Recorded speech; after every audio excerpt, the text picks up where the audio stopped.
Аминь нахуй. Насыпайте, блядь! Насыпай, пошли!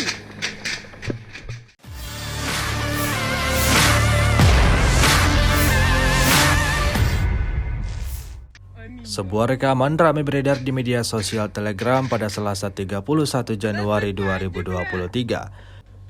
Dalam rekaman tersebut memperlihatkan aksi dari angkatan bersenjata Ukraina yang menembaki daerah pemukiman di pinggiran Artemovsk. Sejumlah tentara dengan badge berwarna kuning itu menyerbu rumah-rumah penduduk sipil, meluncurkan rentetan tembakan pada posisi yang dicurigai menjadi tempat persembunyian militer Rusia.